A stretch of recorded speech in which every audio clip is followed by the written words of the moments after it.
Starting in chapter 6, we're going to be covering only the first two sections. We're just going to be getting our feet wet with percents. So this video is just going to be an introduction to what percents are. So in chapter 5 was all about decimals. And what we need to understand about percents and decimals is that they are two different things, but every decimal can be turned into a percent, and every percent can be turned into a decimal very, very easily. All you're doing is moving the decimal two places one way or two places the other way. So it's super simple, but you want to make sure that you understand that percents and decimals are two different things. Only one of them is going to get a sign, a percentage sign. So decimals, if it's in decimal format, it will not have the percent sign. A percentage will have the percent sign. So we just want to make sure that we understand that.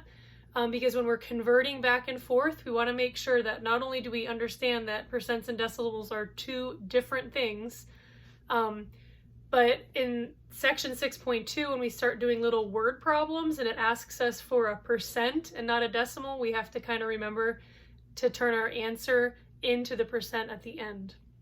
So we'll get into that in a couple other videos.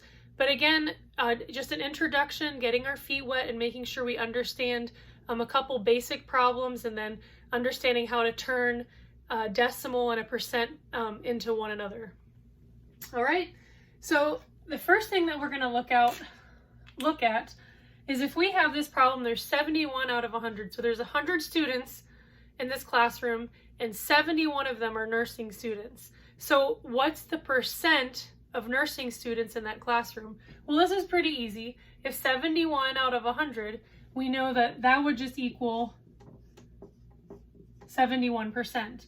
And if we were to write this as a ratio, we would just write 71 over 100. We could write it as a ratio as 71 to 100 or 71 over 100 as a fraction.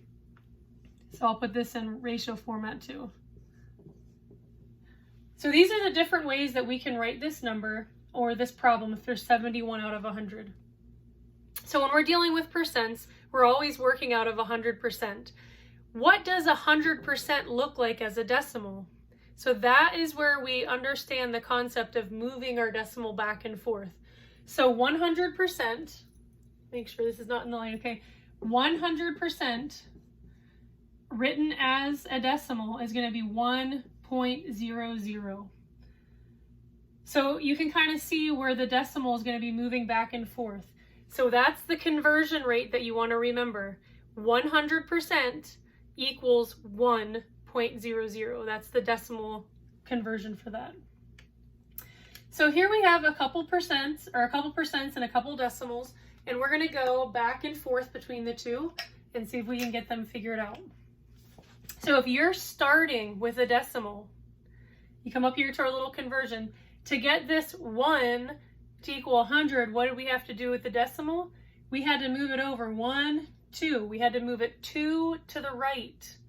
So when you're converting a decimal to a percent, you're moving the decimal 2 places to the right. So we're just going to take this decimal and go 1, 2. So 0.34 as a decimal written as a percent is going to be 34%. Let's try 1.56 again. When we're converting a decimal to a percent, we take our decimal and we move it 2 places to the right. So 1, 2. So this is going to be 156%. So remember, when we're converting from a decimal to a percent, make sure you include that percent sign or that percent symbol so that you can differentiate between the decimal and the percent, because again, they are two different things. So when we're going from a decimal to a percent, we move 2 places to the right. So you can probably guess that when we're starting with a percent and working to a decimal, we're going to move that decimal 2 places to the left. So let's try that. We have 28%. Now this doesn't have a decimal, so where are we going to put it? Well, if it doesn't have a decimal, it's going to go after the numbers. And when we take the decimal that we put there, our imaginary decimal, we're going to be moving that 2 places to the left. So 28% would become 0.28. Now notice our decimal format does not have the percentage sign, so don't include that in your decimal format. What about 135%?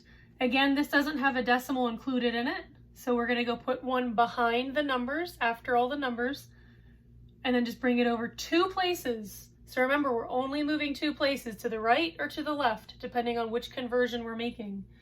So 135%, the decimal equivalent is going to be 1.35.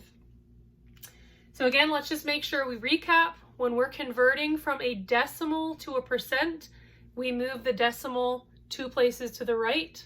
When we're starting at a percent and going to a decimal, we move the decimal 2 places to the left. So we just want to make sure that we understand how to convert back and forth between decimals and percents. And remember that decimals and percents are 2 different things, and the percent needs to include the percent sign.